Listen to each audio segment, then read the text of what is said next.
All right, happy September, everybody. Cinephile Mike is here. It is day 51 of Oscar Rewind, my series of video commentary that reflect the work of this past year's Oscar nominees and winners. We are back to bi-weekly episodes now, and I'm going to be digging again still into those IMDb profiles.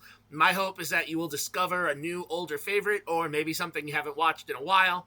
As always, I'll be discussing the recent Oscar connection, awards history for the film, the box office information, the critical response, and as always, these reviews are spoiler-free.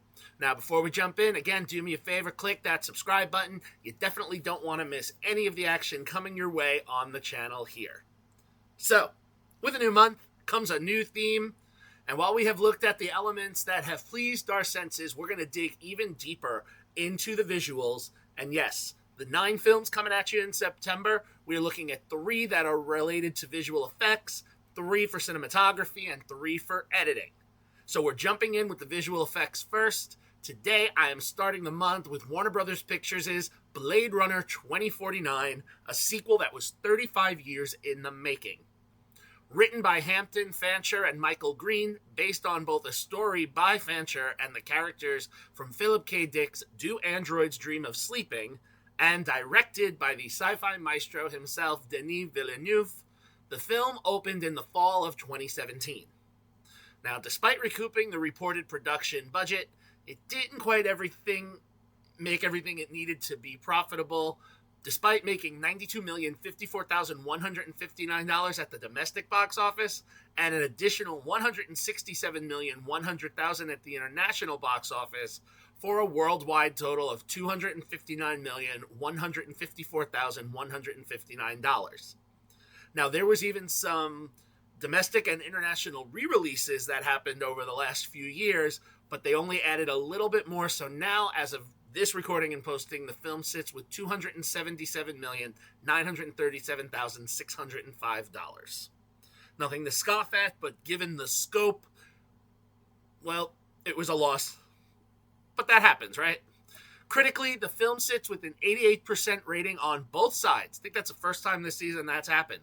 So from over 440 critical reviews and over 25,000 audience reviews, 88, pretty high. Award season-wise, Blade Runner 2049 ended its season with 2 Oscar wins from 5 nominations. The nominations were for production design, sound editing, and sound mixing, which involved the team of Ron Bartlett and Doug Hemphill, who I discussed earlier with Life of Pi. Remember, for those of you watching me, I said that those names were going to pop back up. Here they are.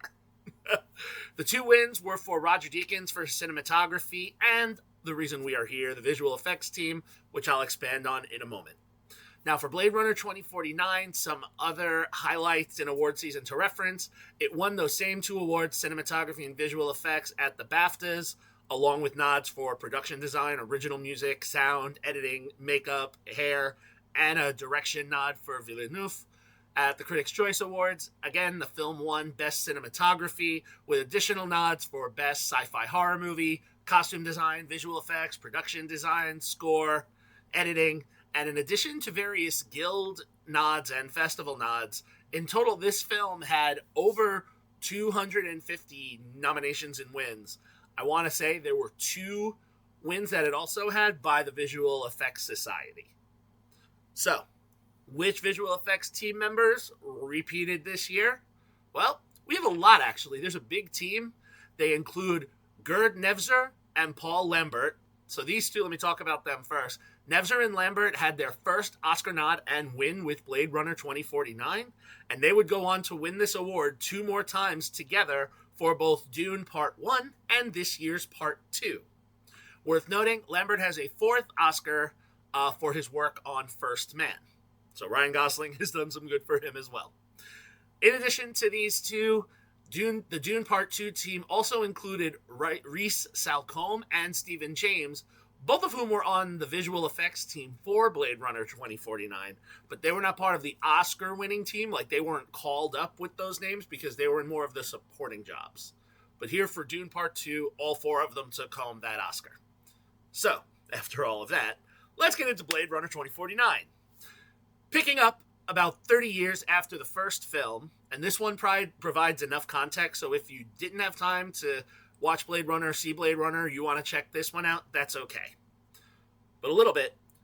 So, in this world, the presence of bioengineered humans, known as replicants, still exist, and like all things, they have evolved, right? To blur that line even more between human and replicant. In 2049 Los Angeles, we meet Kay, played by Ryan Gosling, a Nexus 9 replicant who works for the LAPD as a Blade Runner, the same job Harrison Ford had in the first film.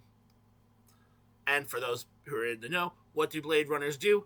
They are assigned to kill or retire rogue replicants that are still in existence. Now, Kay is a rather solitary man who finds some reprieve in his solitude with his AI companion Joy, played by Ana de Armas.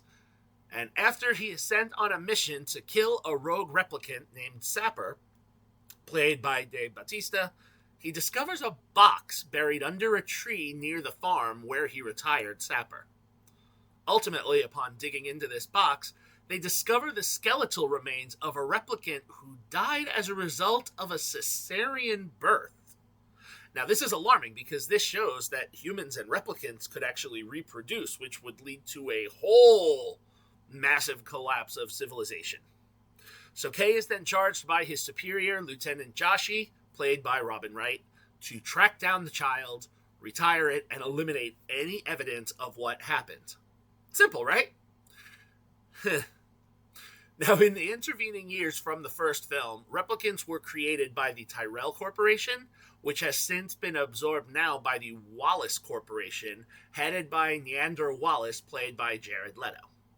Kay needs information to track down the child, and while he does get some, Wallace wants the child himself for the potential unlocked, and needs to use his assistant, Love, played by Sylvia Hoeks, to pursue Kay to get to the child first. So what will follow now is an investigation that will have massive implications that challenge everything Kay knew prior to this. He knows he is a replicant, but as he digs into this backstory more, he sees there's a lot more to do with this. And as he goes, it even leads him to a now pretty much obliterated Las Vegas, where he meets OG Blade Runner Deckard, Harrison Ford, who reprises his role all these years later. And we learn the connection between Deckard, the child, and the role of the since-formed replicant freedom movement. Weaving all of these threads together, we are going to culminate to see if we can save humanity's future. So there is a lot there, and here's the good thing. The film actually has the time to address this. The film runs just over 2.5 hours, not including the credits. Now, at the time, and maybe even still, some critics felt that this was maybe a little too long, and I guess to a certain extent, I agree. You know, I feel there were a few storylines that could have been wrapped up differently. But again, while there is a lot to happen here, maybe it's a little bloated, the film itself is a visionary wonder. The wins for cinematography and visual effects, not surprising at all. And given the work that this team did on Dune Part 2, you can see similar threads between these vast open environments that both films take place in. And I have to say, visually, while 35 years apart, Blade Runner and Blade Runner 2049, the technology and the way we see what's happened over 35 years is really nice. This team really was able to get an honor, pay homage to the aesthetic of the first one and show us what it would look like 35 years later. So I have to say, that's impressive. And also the performance are really fairly grounded. Usually sometimes in these sci-fi films, the performances go a little bit over the top, but here they're not. Gosling is very good as Kay, portraying the replicant, who may be more than that, and he is able to hold his own when he has scenes with Ford. There are some very interesting scenes that the two of them have together. The internal conflict that, Kay feels is present. Gosling is one of the masters of the long stare. And, when we see him in some of the more human moments with Joy, they're especially poignant. De Armas, underused in my opinion. I mean, I always feel she's underused. She's just incredible. She is the AI heart pulsing at the center of all of this. Leto doesn't have too much to do. His is a plotline that I would have liked maybe a little more closure with, but he does make his scenes memorable. And one other performance I want to highlight, if you know Mackenzie Davis, I didn't reference her character in my summary, but she plays a replicant named Mariette, who does have some nice moments in her little side plot.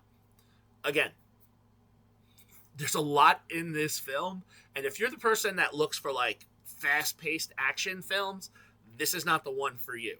In fact, while this film is almost an hour longer than the original, there's maybe even fewer action sequences in this one.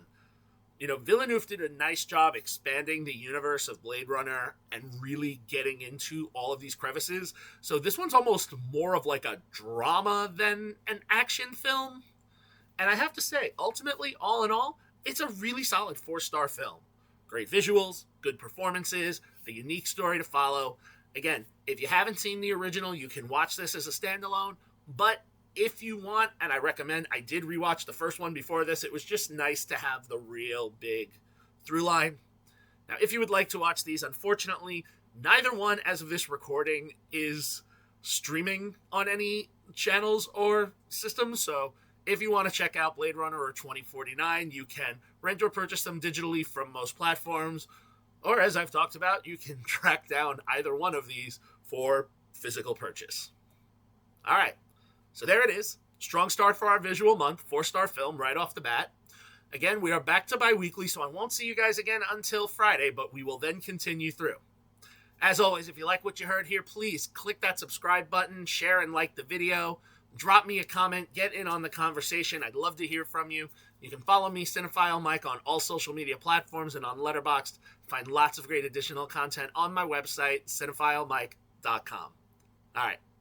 Happy watching, everyone, and until next time, this is Cinephile Mike saying take a break and watch something new.